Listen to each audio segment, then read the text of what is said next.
Hi hello అందరికీ నమస్కారం. Welcome back to our channel. Telangana రాష్ట్రంలో ఇందిరమ్మ ఇండ్ల నిర్మాణానికి సంబంధించి ఫిబ్రవరి నెలలో కొన్ని లేటెస్ట్ అప్డేట్స్ అనేవి లబ్ధిదారులకి ప్రభుత్వం తెలియజేయబోతుంది. ఈ వీడియోలో మొత్తానికి లబ్ధిదారులకి సంబంధించిన ఇండ్ల పట్టాలను ఎప్పుడు మంజూరు చేయబోతున్నారు, ఈ ఇందిరమ్మ ఇండ్లతో పాటుగా ఇతరత రైతు భరోసా, ఆత్మీయ భరోసా నిధులను కూడా ప్రభుత్వం ఎప్పుడు అందించబోతుంది, ఈ ఇందిరమ్మ ఇండ్లకు సంబంధించి రేపు ఏ ఏ జిల్లాలలో ఇండ్ల పంపిణీ చేయబోతున్నారనే అంశాలు అనేవి ఈ వీడియోలో మనం తెలుసుకునే ప్రయత్నం చేద్దాం. సో ఇంకా మీకు ఏమైనా డౌట్స్ ఉంటే కామెంట్ సెక్షన్లో కామెంట్ చేయండి.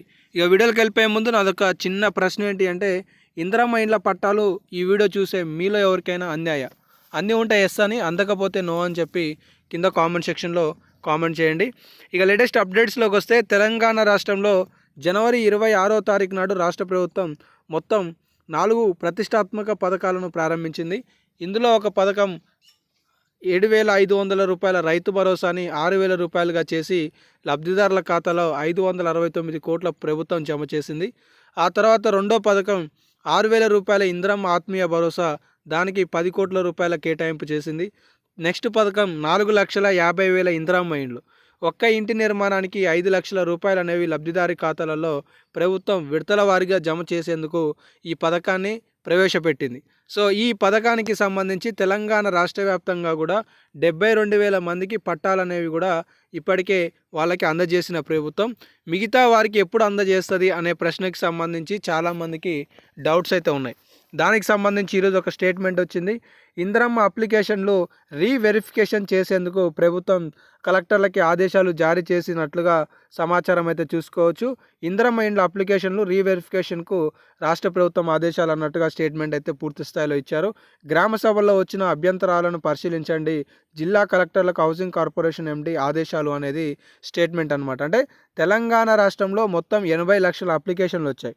ఈ 80 లక్షల అప్లికేషన్లో కంప్యూటర్ ఆధారితంగా కొన్ని పేర్లు అనేవి జనరేట్ అయ్యి లిస్ట్లో వచ్చాయి అని చెప్పేసి గ్రామ సభలలో డిస్ప్లే చేసి, సో గ్రామ సభలు పెట్టి మొత్తానికి పరిశీలన చేశారు. సో ఏవైతే అప్లికేషన్లు వచ్చాయో అందులో నిజమైన అర్హులు ఎవరు, మొదటి విడతలో కేటాయింపులు ఎవరికి చేస్తే బాగుంటుంది, అలాగే కొత్తగా దరఖాస్తు చేసుకున్న వాళ్ళల్లో బిలో పావర్టీ లైన్ అన్ని అవకాశాలు కలిగి ఉండి అతి తక్కువ ర్యాంకు కలిగి ఉన్న వాళ్ళు ఉన్నారా అనే అంశాలను పరిశీలించమని ఆదేశాలు అనేవి అయితే అందాయి. సో కాబట్టి ఎవరైతే కొత్తగా దరఖాస్తు చేసుకున్నారో వాళ్ళకి ప్రభుత్వం మళ్ళీ పట్టాలనేవి అందజేయబోతుంది అనేది ఈ సందర్భంగా మనం చాలా స్పష్టంగా తెలుసుకోవచ్చు అనమాట. కేవలం తెలంగాణ రాష్ట్రంలో 72,000 మందికి మాత్రమే ఇప్పటివరకు ప్రభుత్వం పట్టాలను అందజేసింది.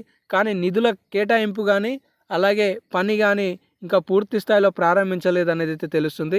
ఇప్పటికే నిన్న సీఎం రేవంత్ రెడ్డి గారు గనుల శాఖతో చర్చలు జరిపిన తర్వాత పొంగులేటి శ్రీనివాసరెడ్డి గారు కూడా ఏ సాంకేతికతో ఇందిరమ్మ ఇండ్లకు సంబంధించిన పథకాలను ప్రజల్లోకి తీసుకెళ్ళి పూర్తి స్థాయిలో ప్రారంభించాలని చెప్పేసి వారు కూడా స్టేట్మెంట్ ఇవ్వడం జరిగింది. అయితే ఇందిరమ్మ ఇండ్ల పథకం పూర్తి స్థాయిలో ప్రారంభించడానికి మరొక 4 రోజుల సమయం పట్టనుందనే సమాచారం తెలుస్తుంది.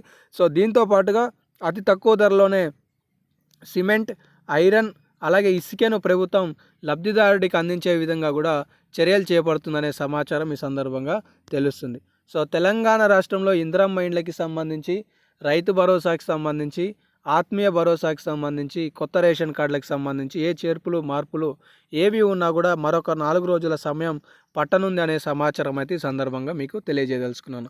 ఇవైతే కొన్ని అప్డేట్స్. మరెన్నో అప్డేట్స్తో మీ ముందుకు వస్తుంటాను.